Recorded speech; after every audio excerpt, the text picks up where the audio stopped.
I think you're there. You're live. It's happening.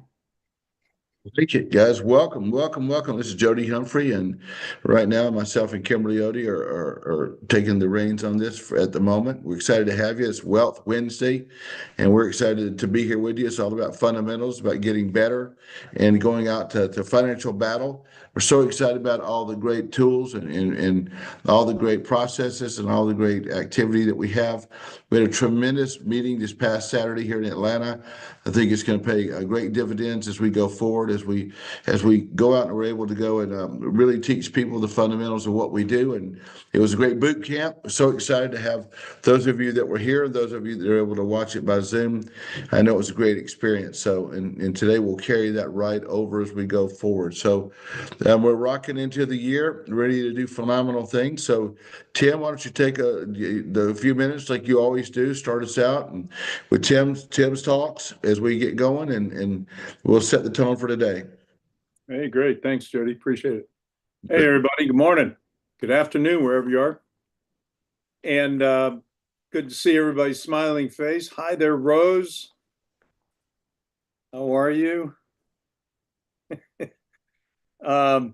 So, boy, it's been some interesting times, hasn't it? We've got a new administration in there, a new president, and he is mixing it up. We're doing some tariffs, which we've talked about in the past, and the implications of that are pretty interesting to say the least. We're in this phase now where they are having some impacts on the markets, as you can see. So the Trump tariffs have been delayed for Mexico and Canada. The impact of those tariffs are substantial, as you can imagine, and they're going to raise prices in America. And one of the things he said recently was it's going to have a short-term effect on inflation here, and could be felt in the wallets of everybody in America because it's going to raise prices.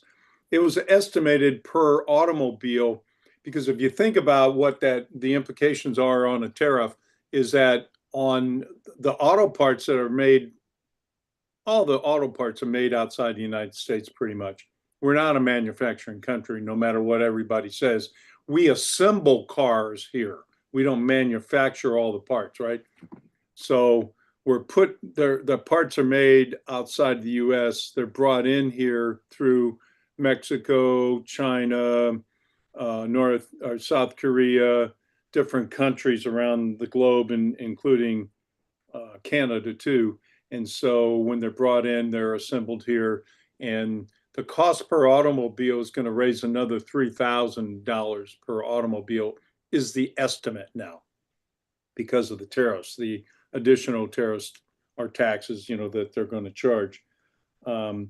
So when you think about that, it's going to charge that's an inflationary aspect.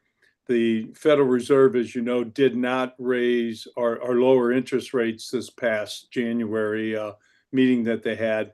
And it's estimated they're not going to lower interest rates anymore, just because inflation is not under control. And I think with the impact of these tariffs, as you can imagine, that's probably not going to happen anymore either. And meanwhile, the dollar, again, is getting stronger, just because if you lower interest rates, the dollar will get weaker. So when you hear about a strong dollar, that's what they're talking about. Gold, by the way, is at its all-time high once again. Gold has reached a pinnacle in the markets. And so when gold gets up that high, the dollar is strong. We're seeing kind of that evolution of gold and the dollar kind of playing a pattern here. And I think that talks to the strength of the dollar as well, because they play off of each other right now. Meanwhile, I think we've seen the housing market. We've been talking about this for a long time. The housing market, anytime we see interest rates down below 3%, which I commented on this a number of times, we haven't seen this happen since the 1950s here in this country, which is over 70 years, if you get the impact of that.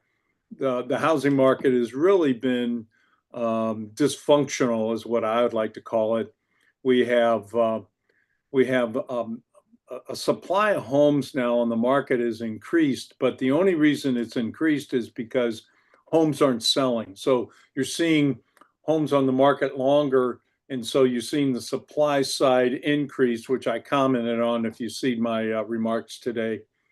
And that's the only reason is they're on the market longer than they ever have been. This is the longest we've seen. The average time a home to sell has been on the market since the COVID pandemic. So you're seeing mortgage demand drop, which is kind of, in part of what we're seeing.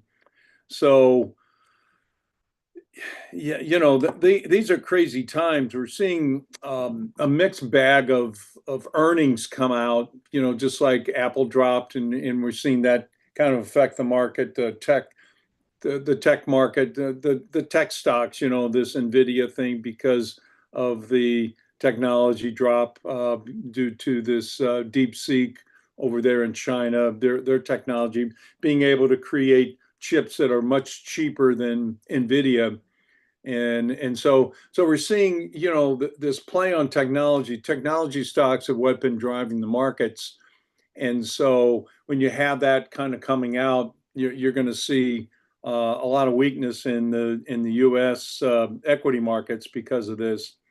So I guess what I'm getting at with all this is there's a lot of tensions, I think, in the markets due to this these tariffs being played out by the current administration.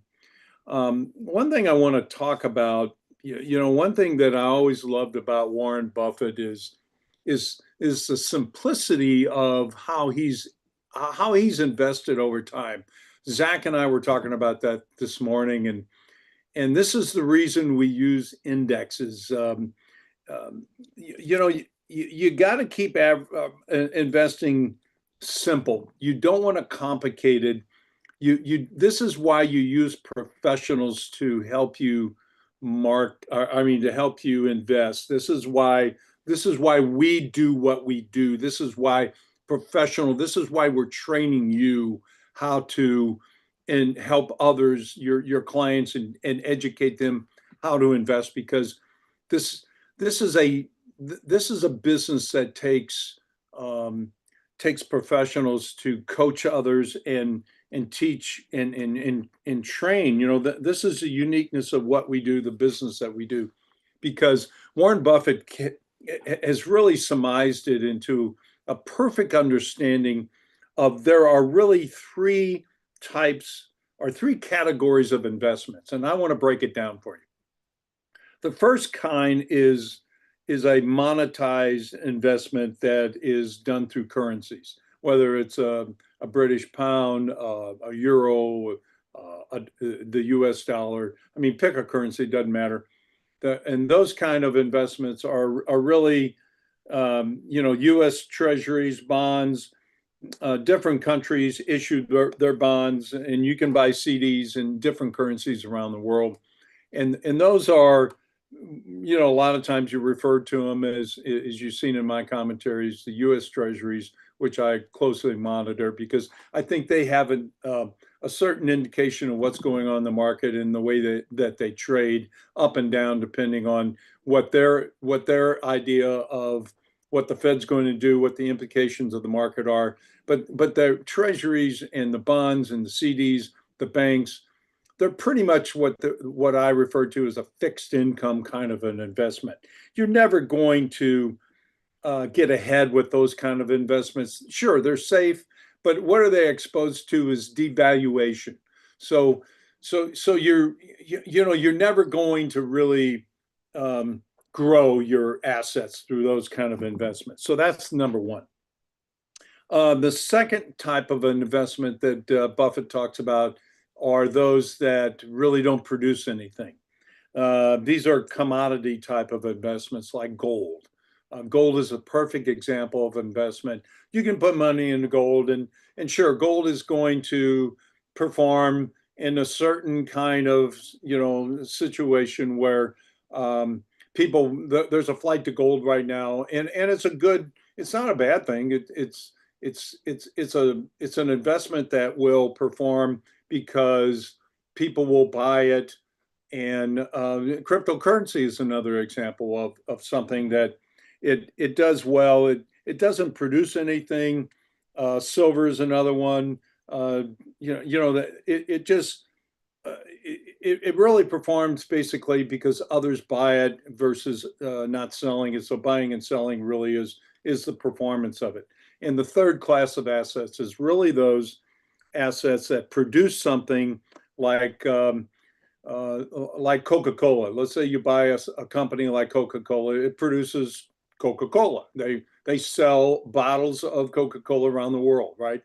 You can buy a farm. A farm produces crops, um, corn, soybeans, whatever they produce, and those assets deliver over time.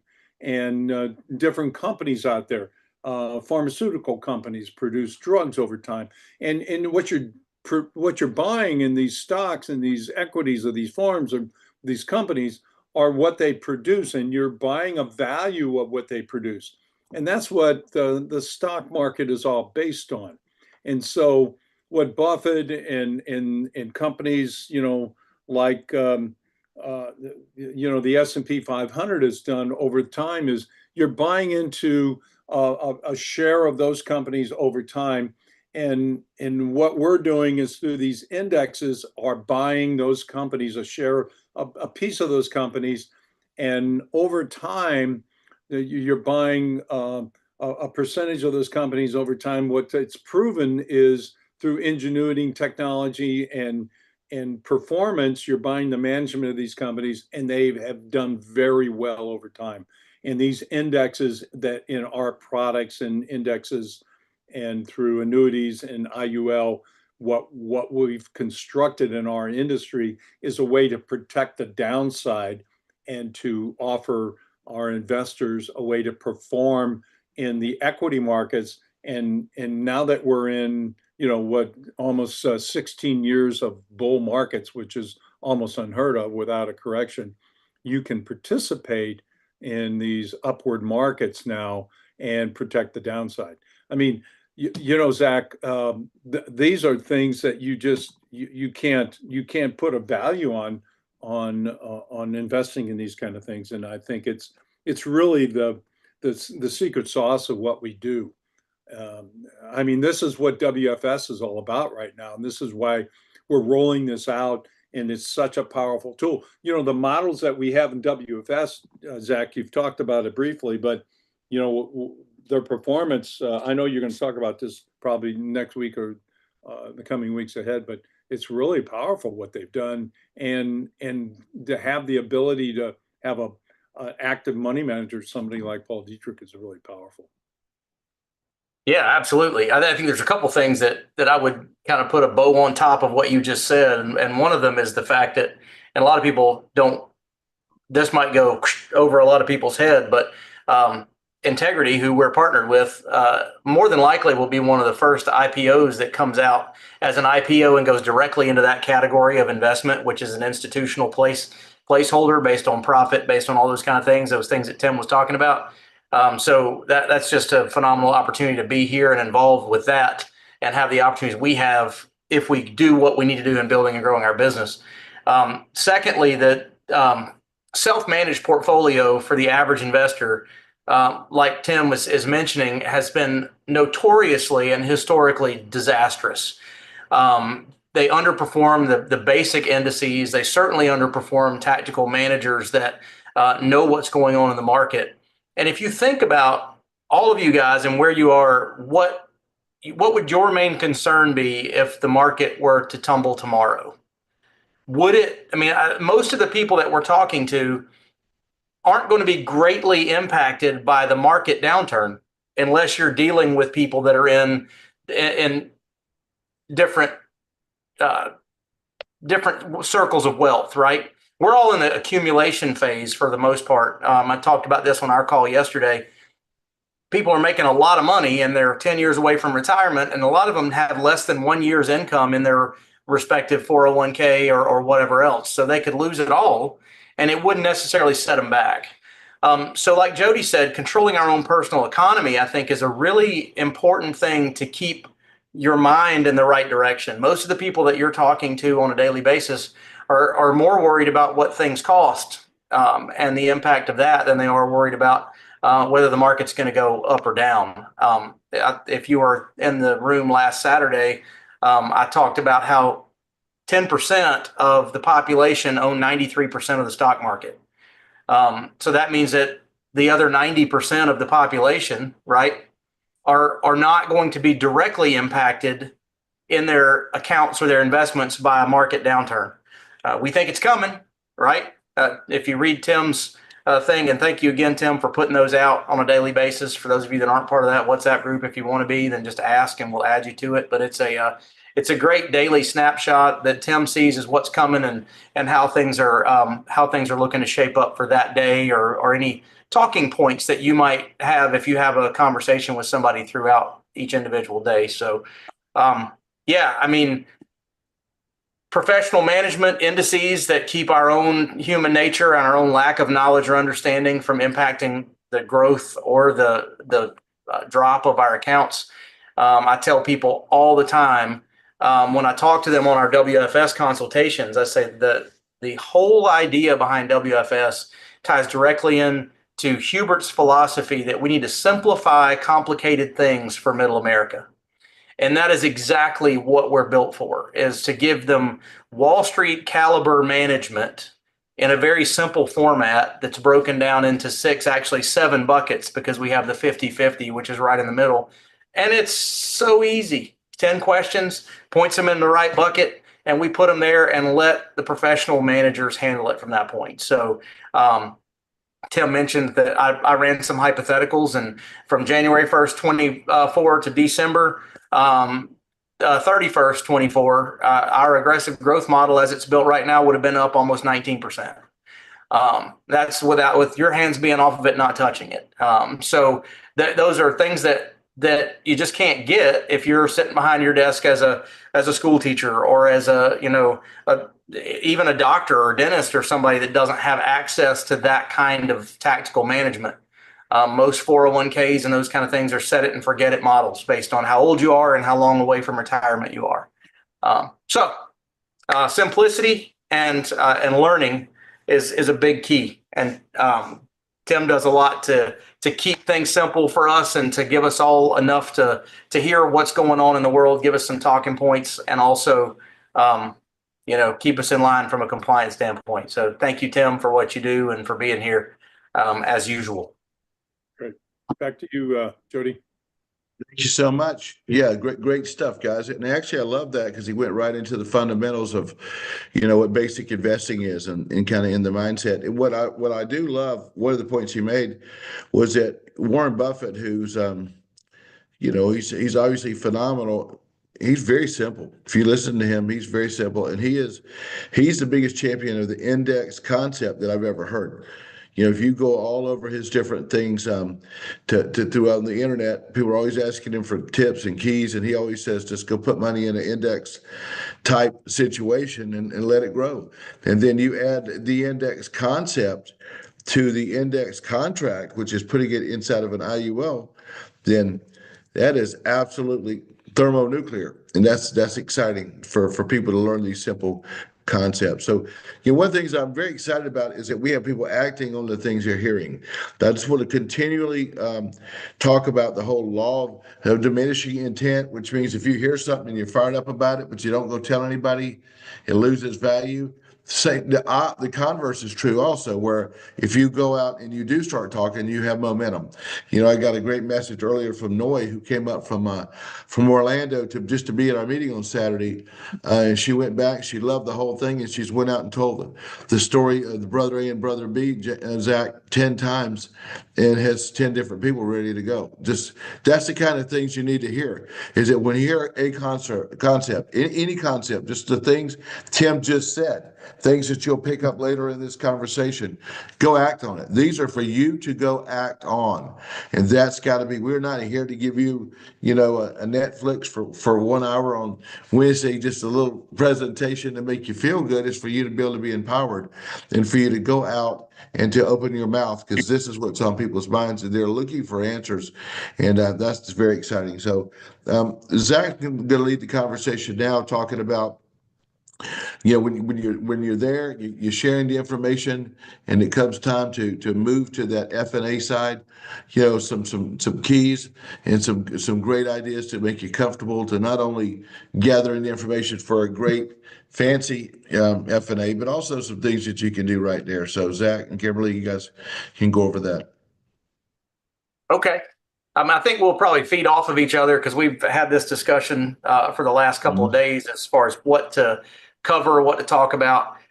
We spent time last week on this call talking about the actual needs analysis and the do's and the don'ts and the hows and the questions to ask in that. There's actually a video out there. I think it's in the Vimeo page of Kimberly doing that process for those of you that want to see that repeatedly. It's on our YouTube too. On the YouTube channel as well. Okay. So, I mean, one of the things that is one of the best things you can do, obviously, is hear that live in a field training scenario. But if you don't have that opportunity, or if you don't have anybody to go see at the moment and you want to learn and understand those kind of things, that's why you have those go back and look at those videos. Same thing applies to the concepts that Corbridge has provided to us with the butterfly and all those things of Joe Ross doing his presentations.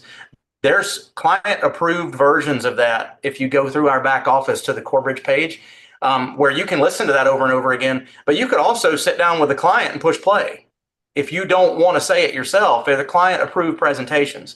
Now, that being said, I'm going to talk to you about what we do and how we train our people to do that second follow-up appointment, where we've gathered the asset, we've gathered the information, right, on that first needs analysis.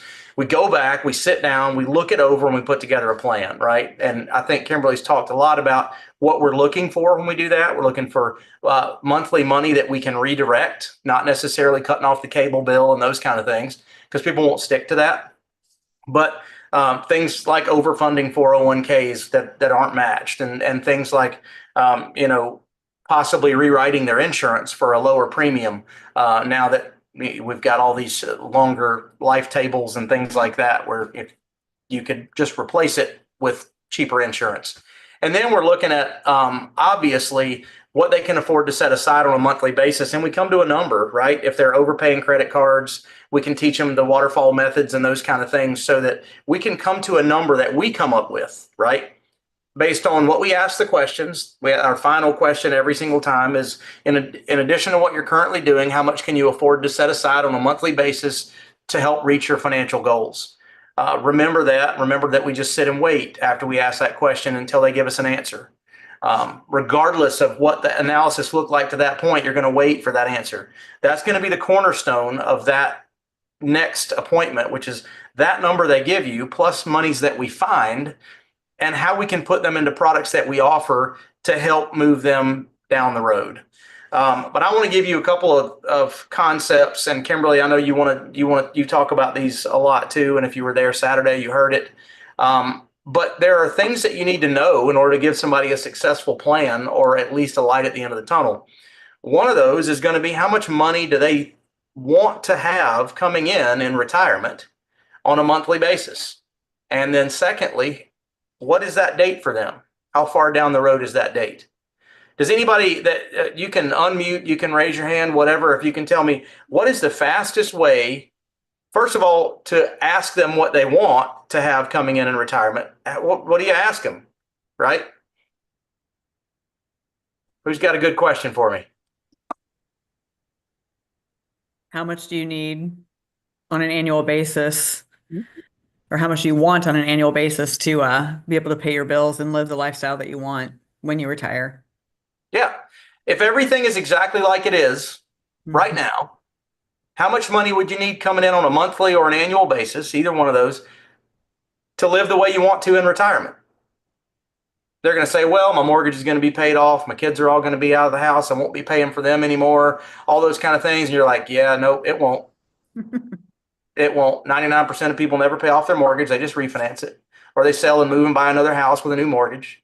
Your kids are never off your payroll. Doesn't matter. And you never stop worrying about them. It doesn't matter. So you need to say, no, if everything's exactly the way it is right now, let's not talk about what ifs. You might do that, and we'll plan for you to do that. But if everything's exactly the way it is right now, how much money would you need to have coming in on a monthly basis to retire comfortably? Remarkably, people are going to give you, they're going to say, well, right now I make about $12,000 a month, and I think I can live off $6,000 if I retire. Anybody asked those questions and heard answers like that, where they just think because they retire, all of a sudden things are cheaper, or they don't need as much money? All the time. And my question there is going to be, wait a minute. And I want you guys to take notes. I was writing notes while Tim was talking. I don't know if you guys realize that. So these are great times to take notes and write down these little things. So when somebody tells you what they're making now, right, and then they tell you they can take less in retirement, my first question is, okay, I'm going to stop right here because Gail's front and center in my screen here. I'm going to say, Gail, so let me ask you this. Do you spend more money during the week while you're at work or on the weekend when you're off work? Definitely on the weekend. And so let me get this straight. So when every day's a weekend, you're going to be able to live with less money than you have right now? No. And you've got to ask these thought-provoking questions so that they know the numbers that we're coming to are real, right? And we have to, like Kimberly talked about, I don't know if it was yesterday or if it was Saturday, it all kind of runs together, but it's the same concept. We have to disturb them enough to where they'll take action. On the same time, we got to give them some hope that they can act upon, right? We don't just need to reassure them that all the decisions they're making right now are great unless they are, and you'll run across people who are in great shape. Don't get me wrong. We need to tell them what they need to hear so that we can put together a plan that they're more likely to stick with. So that's question number one. Do you make more money, or do you spend more money during the week while you're at work or during the weekend while you're off? Always gets that response. Oh, well, that makes a little more sense, right? So next thing that I want you guys to think about from a college planning perspective, and this is a great question that's very thought-provoking too. A lot of times when you ask people in that goal setting session and the needs analysis, you say, all right, what are your major goals? They're going to say, I want to be out of debt. I want to pay for my kids' college. I want to pay my mortgage off. They have all these bullet points. And then down at the very bottom of all of those, they say, I want to be able to retire when I'm 45, and they're 42 right then when you're talking to them, right? You know what I'm talking about. They have an unrealistic expectation of what they're able to do. So what we want to talk to them about is those goals as we work our way through. So we want to be out of debt. That's step 3 where we talk about, or that's step 2, where we talk about managing debt, right? When should you pay it off? We're going to do all that in that waterfall method if they got multiple credit cards. But one of the things that people always put first or second in their goals is if they have kids, they put down that they want to pay for their college. There are 2 major recommendations that I make every single time when I'm sitting with someone in college planning is above retirement planning for them. And it's that way for a lot of people. They want to be sacrificial. They want to do for their kids first and make sure their kids are in a good spot. So as I'm talking my way through their plan, before I've made any recommendations of any kind, I ask them another question. I say, tell me this, Gail, would it be more expensive for your child to pay for your lack of retirement planning or for them to pay for their own college? Definitely the lack of my retirement planning. Right? I mean, we've talked about with that butterfly chart that the Corbridge, what gets more expensive is you do. As you get older, you get more expensive.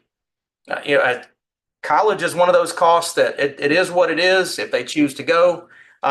So I talk to them about that because taking money out of your retirement accounts or out of your plan in general to pay cash for their tuition is not going to benefit you or them as much as a long-term savings plan for your retirement will benefit them. And Kimberly, if you want to chime in at all, feel free to do that because I know we say things differently. And if you're anything like me, when you're talking, I'm thinking about what I want to say when I get a chance to get a word in edgewise. So what would you say to this point about that kind of stuff?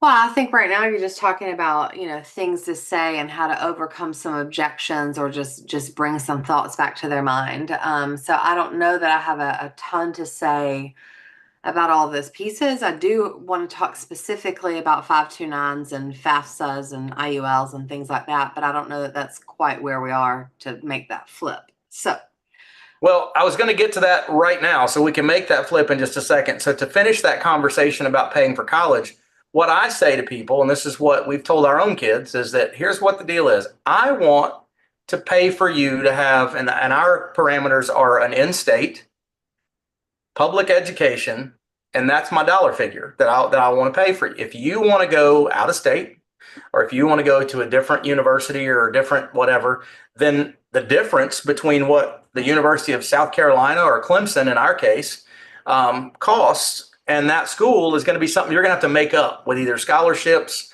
or grants or things like that. You and it can't. is possible.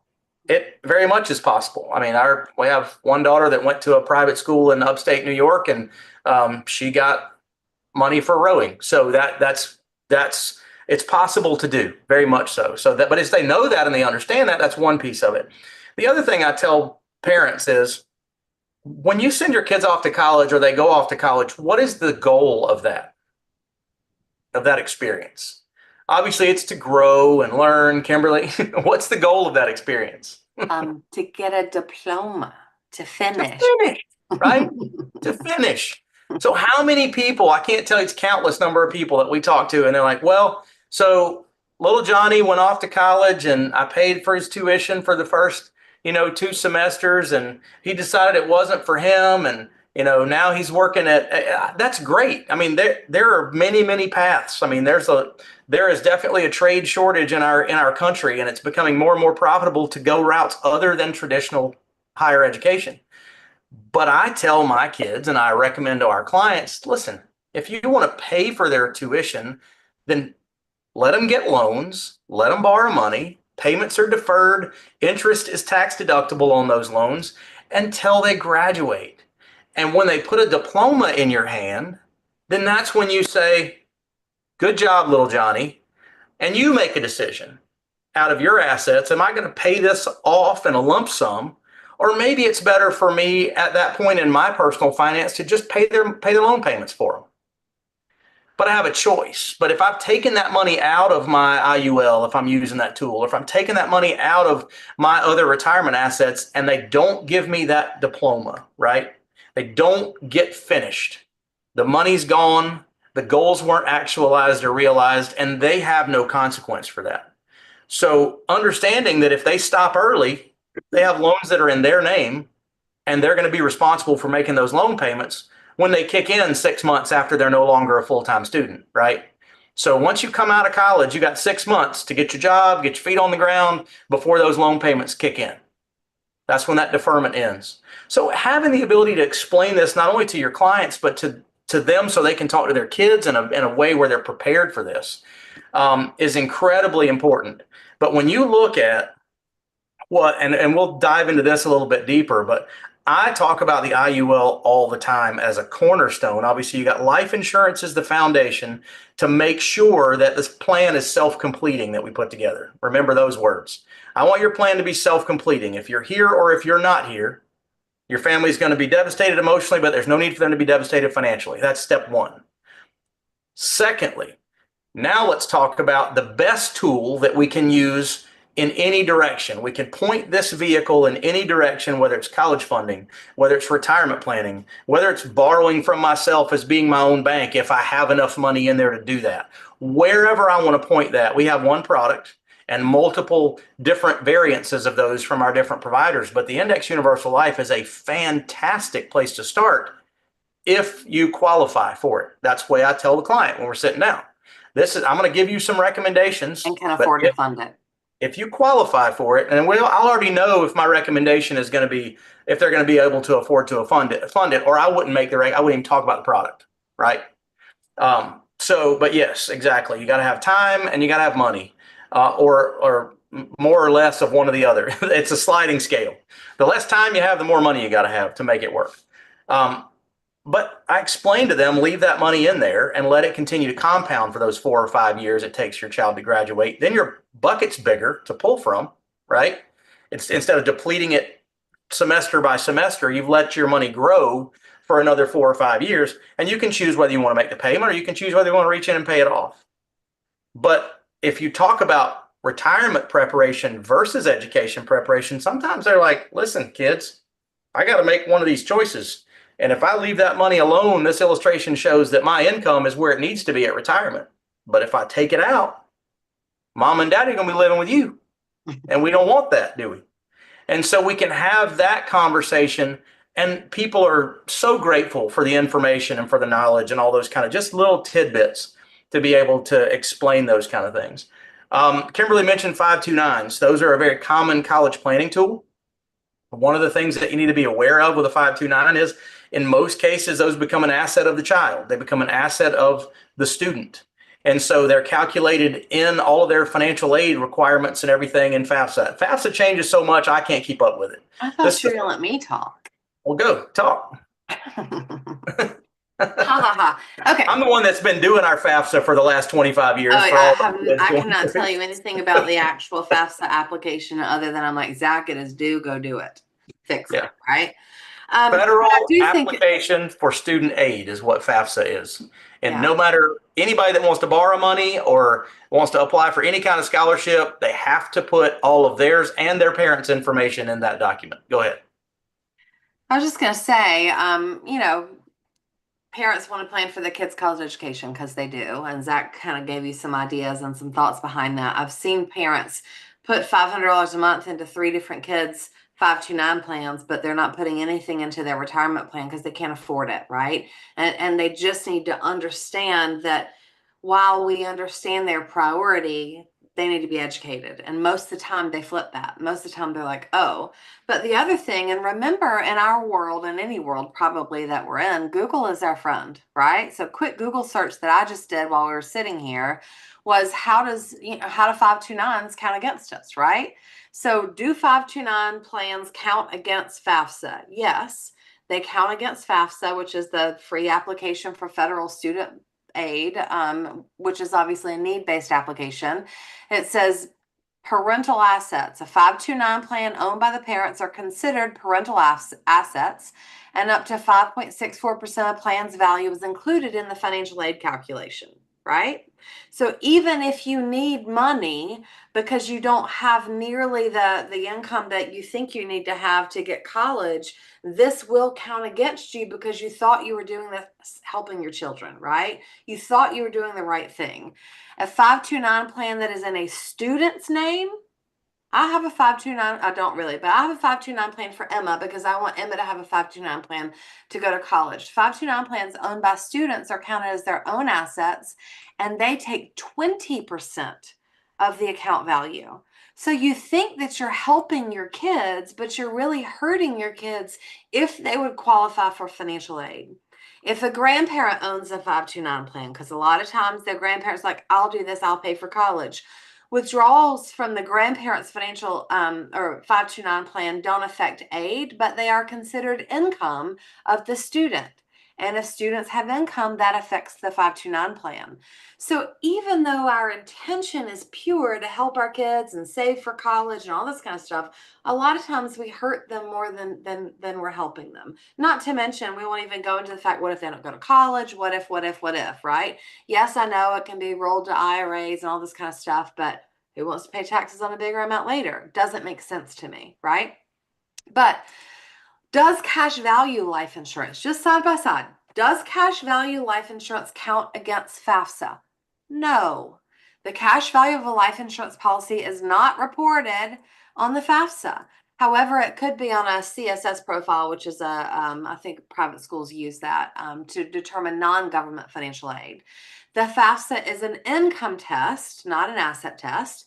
Cash value life insurance is considered a retirement plan. Distributions from a life insurance policy are treated as return of investment and reduce of your basis, not income. And borrowing from a life insurance policy after filing the FAFSA is not reported as an asset. Like, your mind should be exploding right now, right? So it's important to understand that, but some insurance agents may suggest cash value life insurance to help families minimize their expected family contribution. But you got obviously outweigh the policy cost and the savings and what that is. But it's just important to know. It's important to know all of these pieces. It's important to know these pain points, right? We're disturbing them. You might want a 529 for the rest of your life because you're going to have, the state tax savings that a 529 is going to give you. Awesome. Take it. But my job is to teach you. Your job is to choose, right?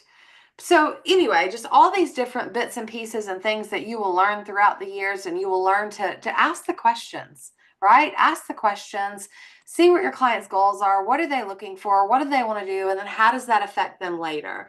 I promise you that I have several friends who, even though I told them one specifically, right? Even though I told them a long time ago, stop doing these 529 plans for your kids, they didn't listen, and now they have kids with big fat 529 plans, right? And trying to figure out how to spend it. How do we get the money back out of that? So if it's in an IUL, you control it. It is your choice, your decision when you take it, if you take it. And again, it's tax-free on withdrawals, which is a big deal. Michelle, you had a question? I am not a tax advisor, so don't ask me that. But No, I just wanted to share something because you're talking about college. yeah. Both my kids went to college, and up until they were the age 25, they had to use my income. And I wish someone at that time had told me about a 529. I A really did. 529 or an IUL? Both, Yeah. Mm-hmm. because it really cost me a lot of money to put both of them through college. Yeah. And that's what you have right now. I think we talked about that client last week where Zach did the side-by-side comparison on the IUL of one company versus our company, right? And what we had access to. But the purpose of that IUL, first and foremost, for that particular client was to pay for their kids' college education, right? That was the purpose of that. But it helped them more in an IUL situation than in a 529 situation. But people don't realize, and the reason he had that suggestion was because he went to a college planning webinar and they said, hey, do this instead of that, and he asked the question. So just educate yourself, open your mouth, say something, have the conversations, and educate yourself, because people are asking. Jody? What do you have listening? No, Oh, no, I no. don't have anything else to say other than maybe it's not your quiver, right? Quiver, your arrow, Absolutely on that. whatever. No, I know this is that, when you're educating these whole overall concepts, one of the things that we call the IUL is that it's called a Swiss Army knife. It's a financial Swiss Army knife. And for those of you that don't know what a Swiss Army knife was, it was a knife that could do anything. It could, screwdriver. It could be used as almost as a bottle opener. It could be used as a knife, and all these different One, if things. you want me to show it to them, I have to go Yeah, I get it. probably do. Go get it, man. Go get it. You probably need to, for real. But what it is that it's a tool that can do most anything. And understand that the beauty of an IUL is all the things that it can do. Literally, when you're sitting down with somebody, it can be, obviously their death benefit, right? The protection they need. It can be the haven for them to be able to create a tax-free retirement income stream. It can be the college education accumulation vehicle. It is a phenomenal tool. It really is. It's an incredible tool to be able to have. One thing, if you would, real quick, while we're on this, and I realized I was asked this past Saturday. Do you have the knife? You want to show it real quick? You're muted. You're still muted. Trying to be respectful and mute myself. So 2 blades in there. They have different ones. This one's for fishing, little pair of pliers Yes. built in there. See it? Yeah. There you go. I got screwdrivers. Even got check this out on the end here. There's these little slots. Got a little pair of tweezers. And then the worst one ever, the Boy Scout's best friend, is the other side from the tweezers is a toothpick. It's kind of funny. But anyway, nevertheless, it's one tool that can be used for many, many different things. And that's one of the oldest adages that we've always said, the Swiss Hold it Army up. knife. People can't see it. Hold it up. I'll put it back down. Yeah, there you go. Open See it how up. thick it Open is? it. Open it all up. Open that thing in full glory. Let's show All that right. thing. Full glory. There you Pliers. We got a little flathead screwdriver and a bottle opener right behind that there. Always need your bottle opener in your pocket. And then you got a can opener right there, manual can opener with a little tiny flathead on the end. Let's see. Oh, yeah, here we go. Got to have that Phillips head. It's on the backside. What's some fishing tool, leather punch, larger knife, smaller knife. Yeah, I mean, there's the big knife blade. This is a well-loved one. I think my grandfather gave me this when I was about 12 You or gotta 13. hold it up higher because nobody can see it. I'm opening it. See, Oh. trying to get, so there's You're a gonna lot use of the that different knife on you. tools. Yeah, see, this is the 12, 13-year-old boy in me burning this blade with some sort of a lighter or something like that. But yeah, that's when somebody says Swiss Army knife, and there's your Swiss Army logo there. I think that is and probably always will be the best example of what an IUL can be and what it is. It's got all those. Well, one thing to address, and this is something I think is important, but and someone asked me about this on Saturday, and we didn't have enough time to go into it, or maybe they asked me this on a yeah, it was Saturday, but it was about the fact that, hey, what, with all the changes going on in the government, this is pretty good right now, but will it ever change? So just kind of talk a little bit about why it is fundamental in our system, as to why this has not changed for 100 years and why it is probably in a good position. So one of the best answers to that particular question I learned within the last couple of years, which I thought was absolutely fantastic. But the first answer I would give to that long way back in history is, do you know why the government treats life insurance with certain tax advantages and tax favorable? It's because a lot of the large life insurance companies still hold a lot of the war bonds from World War II. And they don't want to change the laws or the rules on those things, or they're going to start wanting to call those things in. The financial services industry as a whole is funny. If you listen to, you're going to hear about things like the savings and loan debacle. You're going to hear about 2008, where banks had to be rescued by the federal government. The insurance companies have historically rescued the government, not the other way around. It's one of the most solvent industries that you can possibly be in. The requirements for insurance companies to stay solvent are 10 to 20 times greater than the requirements for banks to stay solvent. That's the math equation of it. But the reality of it is, when I enter into an IUL, I'm entering into a contract with an insurance company. Contracts are legal and binding and cannot be changed. When I have money in my 401k, it is governed, the distribution from the 401k is governed by certain rules at the time of distribution. And there is no contract that guarantees its availability, its taxation, nothing. It's all pending whatever the IRS rules are the time I decide to take the money out. So I'm dealing with a really, we used to describe that 401k bucket as having a massive hole in the bottom of it with some duct tape covering it up. And we have no idea how much is going to come out of there when we rip the duct tape off, right? But it's all going to be taxed at some point in time.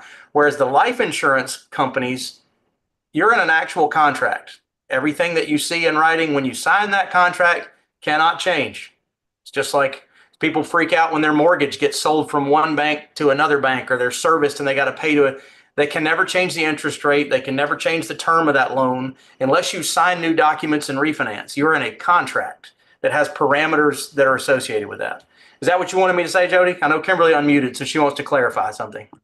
I don't want to clarify something, but I think that's what he wanted you to say. There is a video in our YouTube, and I can't remember. I think it was a North American lady that spoke, but she was fantastic, right? And that's what she spoke about, and that's where we learned that was the fact that it was a contract, and contracts can be changed. Things can be changed going forward, but contracts that are already executed cannot be changed going backwards. But a 401k or an IRA or a 529 or something like that, that is an account. And an account is not a contract. And rules governing the accounts can change that, right? One thing I want to show you, Dina Zaldivar just sent this to me. Hold on, Zach. Do you have to say something about that?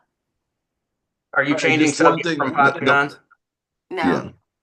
No, what I was Okay. just going to say is this is an important subject, guys. First of all, you don't guarantee anything.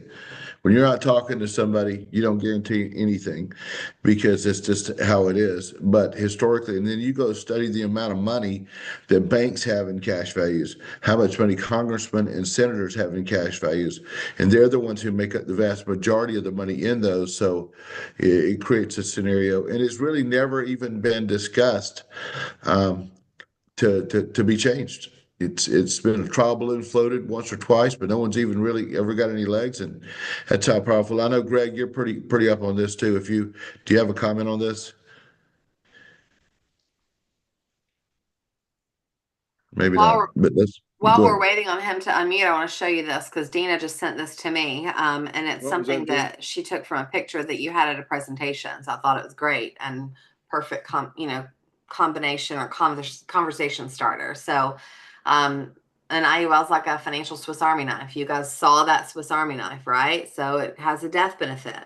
It works for retirement planning. It works for a working capital account, real estate management, lump sum capital transfer, estate planning, tax reduction, emergency fund, living benefits, and college savings and funding. And I'm sure a million more things we could put on that page. But when we say it is a financial Swiss Army knife, that's what we mean by that.